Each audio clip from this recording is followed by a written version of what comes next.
মেয়ের বাবারা কেন 60 বছর বয়সে রাস্তায় নামতে বাধ্য হয়, বিস্তারিত এই আপুর কাছ থেকে শুনুন। বাবার বয়স 60 বছর এখন চলতেছে। আমার বাবা এখনো ইনকাম করে, কষ্ট করে। আমার বাবা কত কষ্ট করে। আমার বাবা গাড়ি চালায় এখনো। এই 60 বছর বয়সে আমার বাবা গাড়ি চালিয়ে সংসার চালায় এখনো। কেন জানেন? কারণ আমার বাবার কোনো ছেলে নাই। আমার বাবার বড় কোনো ছেলে নাই যে কষ্টে মানুষ করার পরেও তাকে ইনকাম করে খাওয়াবে। একজন ছেলের মা কষ্ট করে কিন্তু এককালে সে সুখ পায়। কিন্তু যার ঘরে যুবক কোনো ছেলে নাই, যার ঘরে বড় কোনো ছেলে নাই, 2-3টা মেয়ে আছে, কষ্ট করে বড় করে খাওয়ায়, পড়ায়, 20 বছর পর্যন্ত পরে আরেক ঘরে বিয়ে দেয়, তারা কি পায়? তারা কিচ্ছু পায় না। হ্যাঁ, তাদেরকে সারা জীবন যতদিন বাঁচবে ততদিন কষ্ট করে ইনকাম করে খেয়ে যেতে হবে। শুধুমাত্র ছেলের মারাই ছেলেদেরকে কষ্ট করে বড় করে।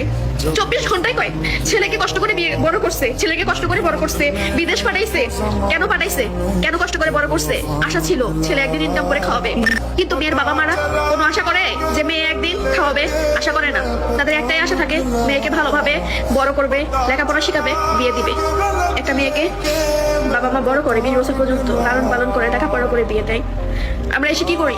পরের ঘরের ছেলে, সংসার, তাদের মা সবকিছু সামলাই আমরা, তাদের আত্মীয় স্বজন, বোন সবকিছু সামলাই।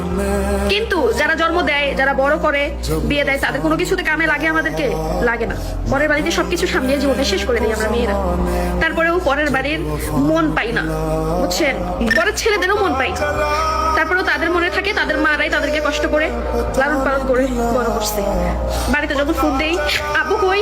অমুক জায়গায়। বাড়িতে গেলে তোর মার সাথে কথা বলিস। ফোনটা কাটার পরে মনের মধ্যে আক্ষেপ লাগে, কিছু না ছেলে মানুষ হয়ে জন্ম নিলাম না। 3 বোনকে বিয়ে দিছে, বড় করছে, 60 বছর বয়সে এখনো ইনকাম করে নিজের পেট চালায়।